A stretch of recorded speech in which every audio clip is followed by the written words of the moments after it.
Good afternoon, everyone. I hope that you are all well and enjoying the beautiful weather, and I want to thank you for joining us for this second deep dive conversation.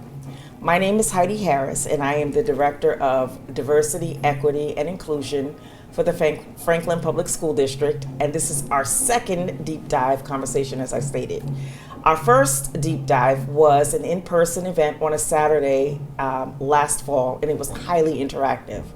This deep dive community conversation will be in a webinar format, and we're going to address two of the findings from the equity audit under the category of curriculum, instruction, and professional development.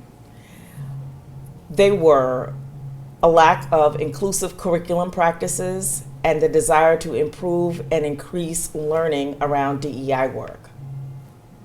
So I'm here today with two of my colleagues, and we are going to talk about what DEI looks like in their classroom and from the perspective of the educators. And the two members that are with me today, part of Franklin Finest, are Adam and Nikki, and I will allow you to introduce yourselves if you don't mind. Tell us who you are, how long you've been here, and all that good stuff. My name's Adam Gooder. I've been an educator for about 26 years. This is my first year in Franklin. I am the director of K through 12 art. Thank you. My name is Nikki Hafley. I've been a math educator for 20 years, and this is my 5th year in Franklin and my 2nd year as the math department head. Okay, thank you. Thank you both for joining. So I have a list of questions, and we've had conversations in the past, and so I just want to share aspects of our conversations with the public. And I'll have to put my glasses on to read the questions, but the first question is, how are you able to address bias in learning materials? And when I say you, it doesn't necessarily have to be you. You can speak about the experiences of other teachers in your department. Sure.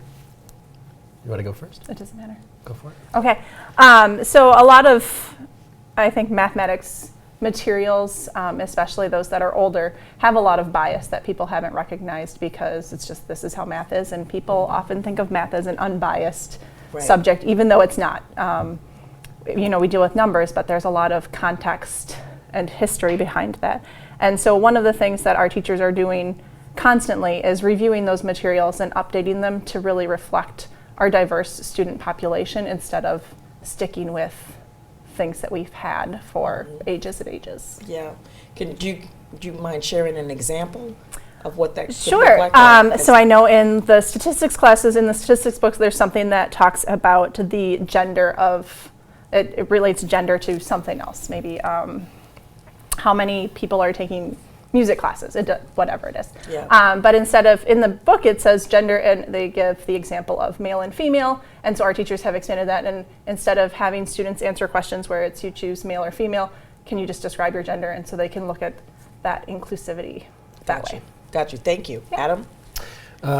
Well, I think in the arts, a lot of the bias comes in to the traditional canon of artists that we show as influences to students and as examples. And sometimes art teachers can find themselves, stuck in the past. I know that when this is just a personal story, but when I took an art history course in college, which wasn't that long ago, right, in the early 90s, the art history book I had was, it was supposed to be, it was called World Art History, but it was majority European, majority male, and most of the artists had passed away, right?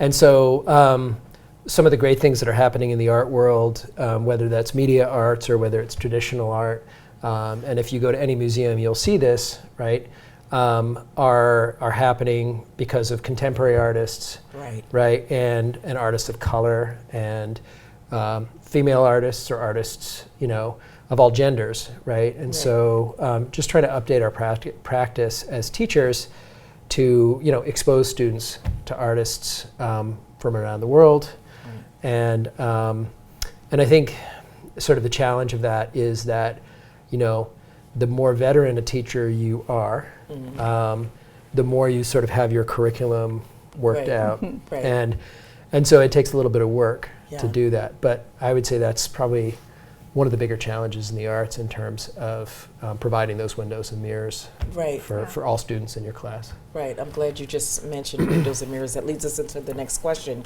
But prior to putting that question on the table, I just wanted to comment on what you were saying about veteran teachers. Sometimes it's more challenging. I think that is, the adult experience of what we're asking students to do, right? To stretch and to be these lifelong learners, right? So the other thing, in the equity audit, it was consistent across the board that teachers wanted to explore and to stretch in this way. They just were really adamant about needing the proper or getting the proper resources and tools to do that. So, so back to windows and mirrors. My question is, how do you provide windows and mirrors for students to see themselves and learn about others? Be my guest. Go first. Okay. Well, when we talk about windows and mirrors, we're talking about what we sort of hold up as examples for students. And right. I think, there's both what we provide kind of from on high as these subject area experts, mm-hmm. right? But it's important to let students bring their own influences in. So the more the students can direct the research, right, and share what they're interested in right now. I mean, that's a learning experience for teachers too. So it's kind of, as an educator, thinking of yourself as a guide on the side instead of a sage on the stage, mm-hmm. which would I be like that. lecturing, right. in this case, in my case, right. or my colleague's case about art or media. And so just staying attuned to the students that you have in the room, mm-hmm. right? Mm-hmm. I think it's also really important to note that no matter what your class looks like, not to make assumptions about where they're coming from right. as people and what their background or their interests might be, and that it is equally valuable to students. Let's say you've got a classroom that on the surface is majority white, right? It's important, and this, inclusion is not just about race, but it's important, or neurotypical, right? You may not know those students so well, and it's important not to make those assumptions and to, really explore artists from all walks of life, so that if a student is maybe feeling a certain way or identifies a certain way, but is not out about that identity, right? They can see themselves in the curriculum, and then they feel like they have a stake in what's being learned and what's being taught. Right. Thank you. Yeah, sure.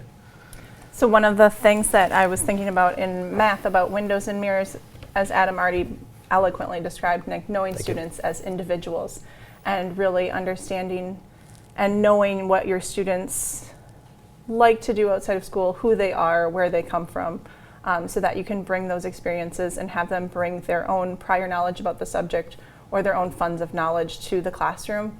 But one example that I just happened last week, we were talking about circles, which is everyone's favorite geometry topic, I'm sure. But we were talking about an intercepted arc, and so we were talking about the word intercept. And when I think of intercept, I think of something very different, but I have students who play football, and their first thought when they hear intercept is an interception. So how does that tie into geometry and bringing their background knowledge on just that one word into what are we talking about when we talk about intercepted arcs, and what does that mean? How does it relate to football? It does, because an intercepted arc is between the two endpoints. Mm-hmm. Just like when you have an interception, it's between whoever throws the ball, quarterback, I think, and whoever is supposed to catch the ball. So we had a really great conversation about that in a way that I would never have thought of geometry, especially circles and football. Wow. Okay. Thank you. Mm-hmm. I have one more question, and then I'll just open it up for you to add any additional comments in terms of how you have experienced equity, diversity, and inclusion within your classrooms, or what other colleagues have said. The other question is, how have you, or how do you hope to in the future lead discussions in your content area that are connected to ethnic, cultural, religious, socioeconomic status, gender, ability, disability, race, everything. How do you plan to do that? Are you asking about how we talk to colleagues let's say, a professional development about these issues and about this awareness, It's about how to incorporate with students. or with students? Or both. I was thinking initially when I put the question forward, students, but I'm also thinking about colleagues as well, right? Because there's this kind of anxiety that colleagues may have, that they don't have the tools, and what do we do? And teachers want to be perfect. Yeah. So, and I know that that's a sensitive space for a lot of teachers, in fear of saying the wrong thing. So, however whoever you, I'll just refer to Okay. we did 2 DEI workshops during Right. PD this year, Right. and I thought the way that you handled those was great, because you acknowledged the possibility of discomfort up front, right, and then you had the teachers in the group, and I would do the same thing with students, Right.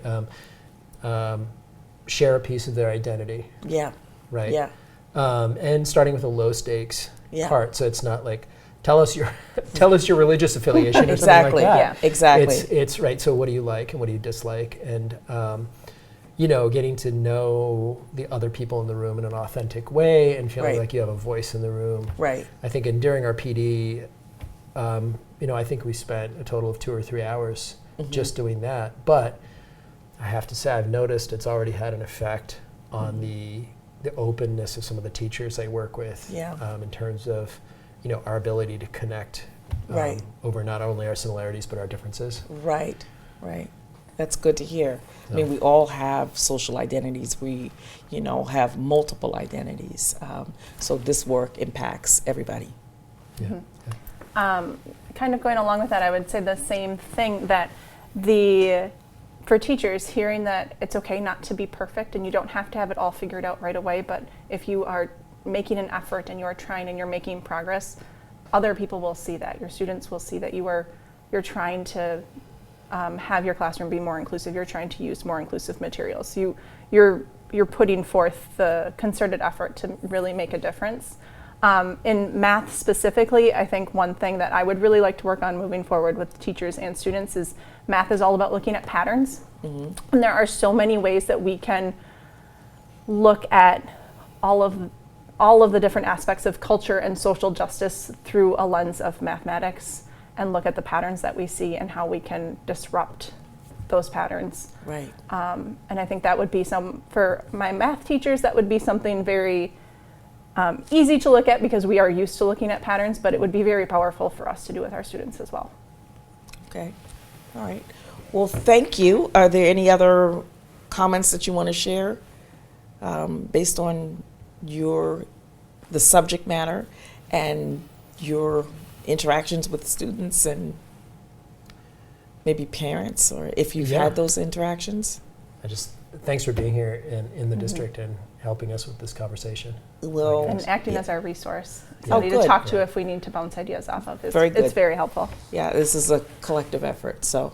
Yeah. For sure. Okay, well, this is going to be a multi-part webinar. So the next part will focus on the student voice and how students experience this. But I wanted to thank you for your time and thank you for working with me over the last few months. It's really been a learning experience for me, and it's been pleasurable. So thank you, Adam and Nikki, and I think we're going to break and wait for our next session.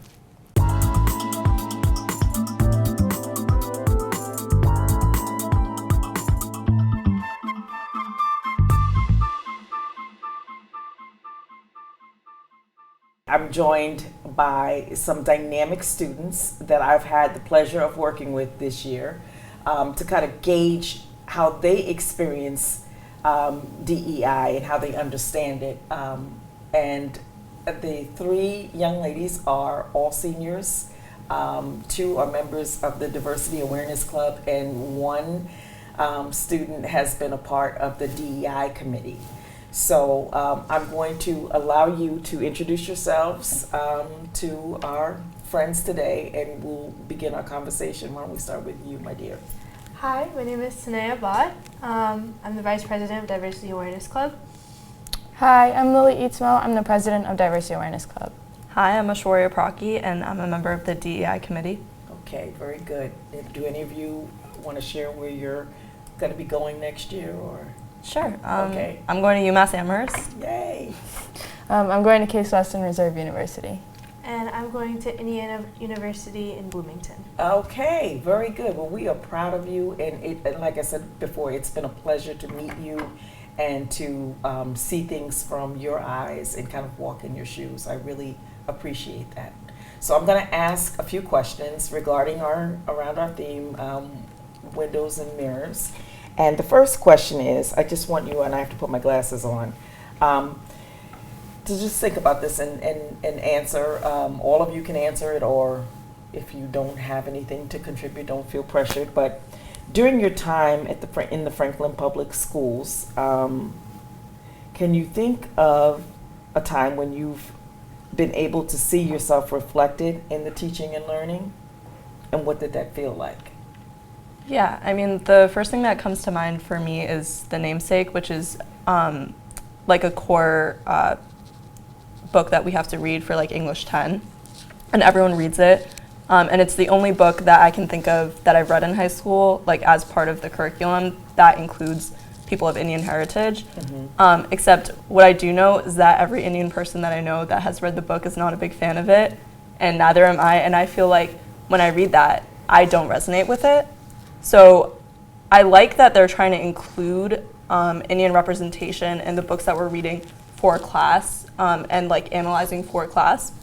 However, it's just not great representation, and it always like left me with a weird feeling that my classmates now think that this is what my experience is. So it's a single story. You think that they just have Yes. a single understanding of what the experience is. Right, and it's a pretty major like part of the curriculum. Like this class spends like a long time with that book. So I feel like that image that I feel personally I don't resonate with, and from what I've heard from other students they don't resonate with, is the picture that my classmates and my friends are getting. Okay. Anybody else?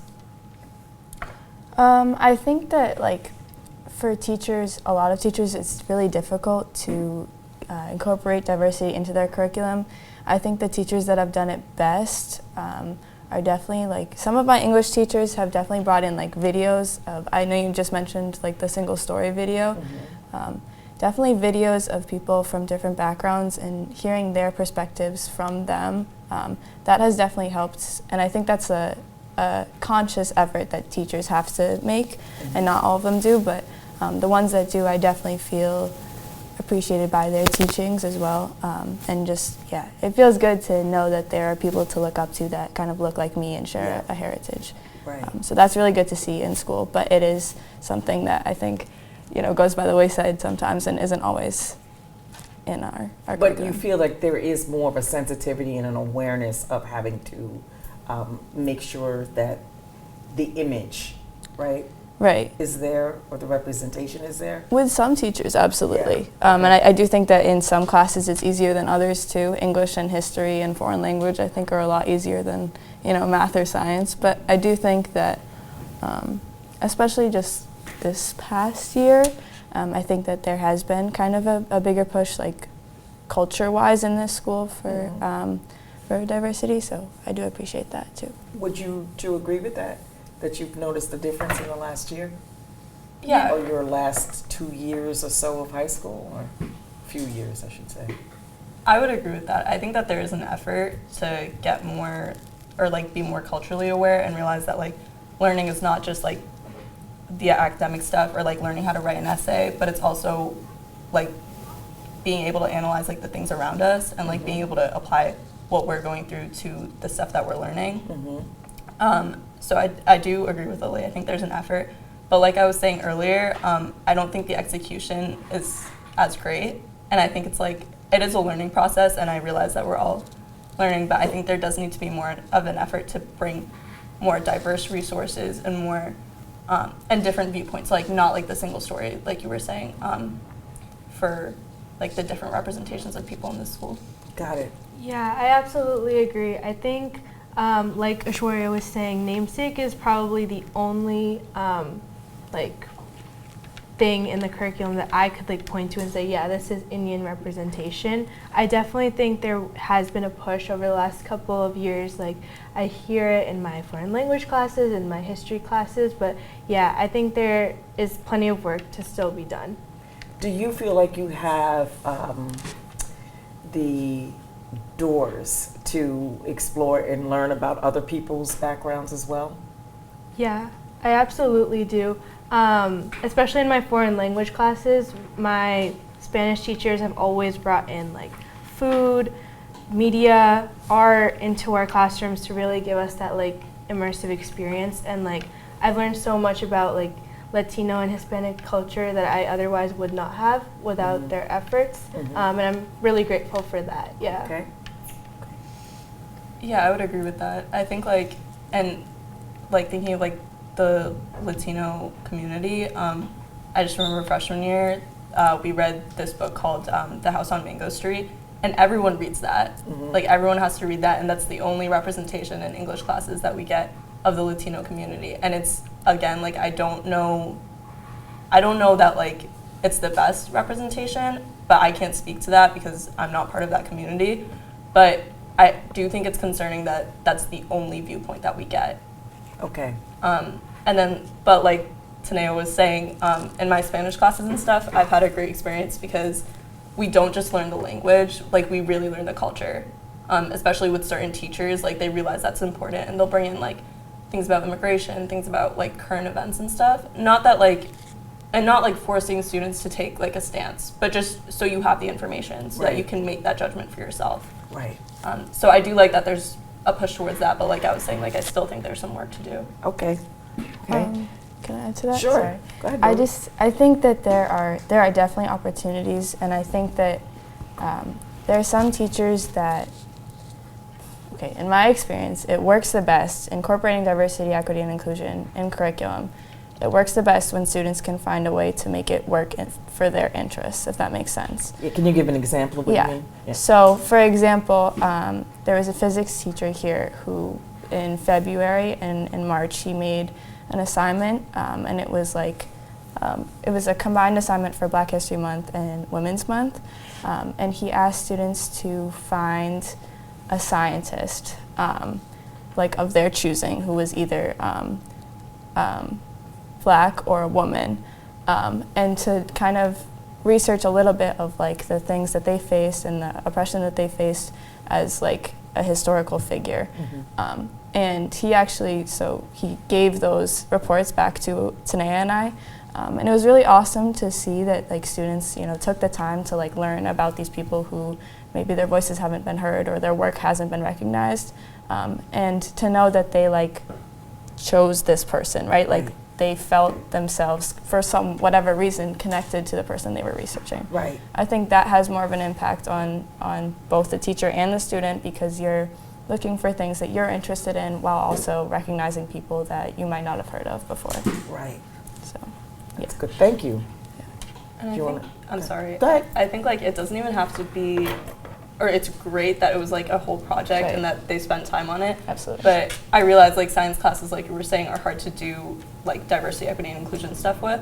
But even like a passing comment, like I remember when I took bio, my biology teacher like just briefly talked about Rosalind Franklin when we were talking about like DNA and RNA and all of that. And even those like passing like brief commentary and stuff is so helpful, and so like, because not everyone knows about Rosalind Franklin, and not everyone knows about like all of the people in history that have been, or scientists that have been like lost, like their work has not been recognized.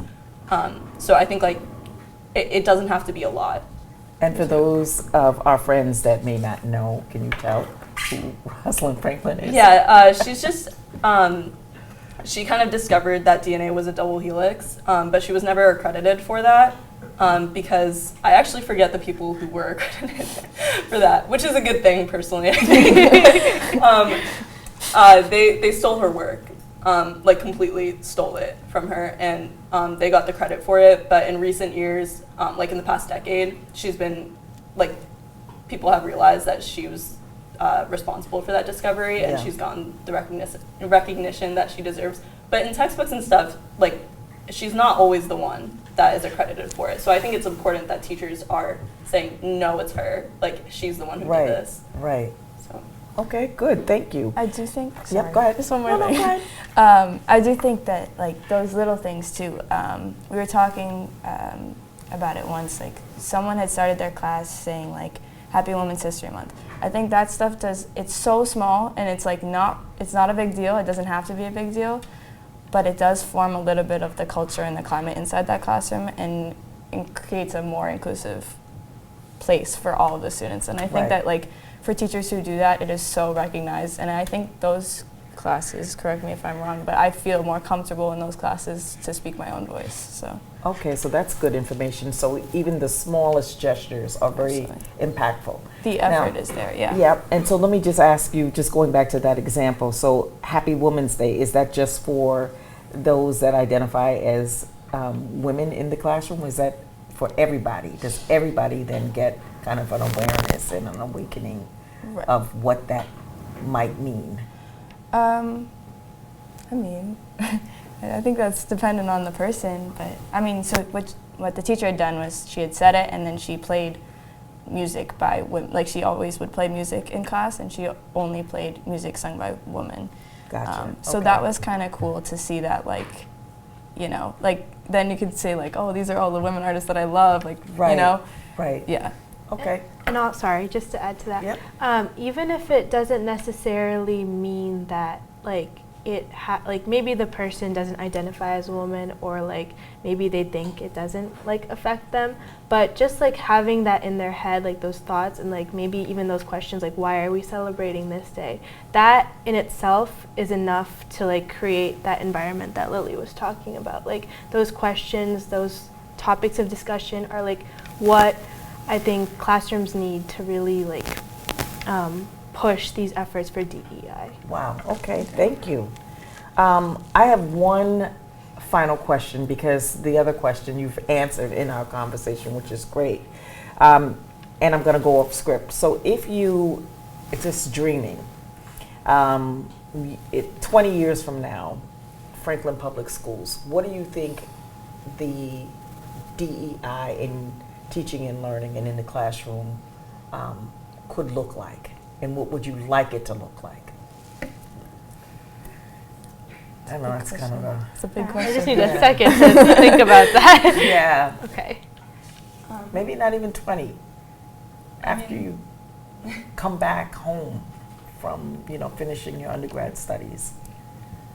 Well, I think, like we were talking about before, I like the initiated aspect of it. Like, the DEI stuff only matters, or you can teach people like a DEI curriculum, but it's not going to matter to them unless they're interested in it. So I hope that like teachers and like admin can make like a academic space that has enough freedom for students to be able to learn the things that they want to learn, and be able to support them in that way. So like if, for me, the namesake, that really resonated with me when I read it. Or I mean like the idea that I didn't like that as representation, that really resonated with me. And I've read some of the other authors' stuff and I like it. Like I think she's a good author and I think there's better representation in some of her other books and articles. But like I would love to have the freedom in my English classes to read some of that stuff. Or like, I don't know, like things like that. So after you come back from your undergraduate studies and students are in the Franklin Public Schools learning, you'd like them to actually have an opportunity to just have access to a broader array of authors. Yeah, Speaking of- not just speaking in like of English, but I mean even just like in any academic setting, I think like curiosity is so important, right? So, and you should be allowed to pursue the things that you're curious about. And I think with the DEI lens, like curiosity is again like super important. So I think the best way for the school to like support that is just encourage like the freedom to be able to learn about the communities and DEI stuff that you want to learn about and that you're interested in learning about. Like the physics project is a great example. Yeah. Yeah, like giving that space. Yeah. Yeah. Okay. Lily, you look like you want to add something. I don't know. I love what you just said. You said it so well too. I think that, I think that in schools we tend to look at diversity, equity, and inclusion as separate from curriculum when it doesn't necessarily have to be. And I think that the most authentic ones are the ones when like authentic diversity, equity, inclusion is when you hear it from a person from that background, or when you when it's incorporated in a way that actually benefits and adds to the classroom rather than I'm going to talk about this for 10 minutes and just to put it in there, right? And that's something that like a lot of teachers struggle with and a lot of students struggle with, because there is in many cases a single story in classrooms and in our lives. Like we like to think this one way, and so Right. I wish for Franklin to become more flexible in the way that we think and in the way that we talk to each other. And regardless of DEI, I don't think we talk to each other enough. I don't think we speak to each other and love each other, and I think we need more of that collaboration. And I think that's key to this and key to so many other things at Franklin. So. Okay. I absolutely agree with that. I was just going to say something like that. I feel like DEI, even though it's like diversity, equity, and inclusion, all that comes together in the form of community. And so to foster those discussions and just talk to each other and love each other and make those friendships, I think the school as a whole, what I'd like to see in 20 years is celebrating other holidays, having those having festivals in school, in the courtyard, doing something, Right. Having those fun memories, fun holidays, recognized and appreciated by not just the people of that background, but by everyone in the Right. school. And then those, in that way, they can connect with one another in a better way. Yeah. Well said. Well, thank you so much. I really appreciate your insight, your contribution to the conversation, and it just overall the conversation. And Franklin Public Schools, we're very lucky to have you all. And again, I've appreciated all of our conversations together, and your dreaming for Franklin Public Schools. So with that being said, we are going to conclude this deep dive conversation, and thank you all for joining us, and stay tuned for the third deep dive.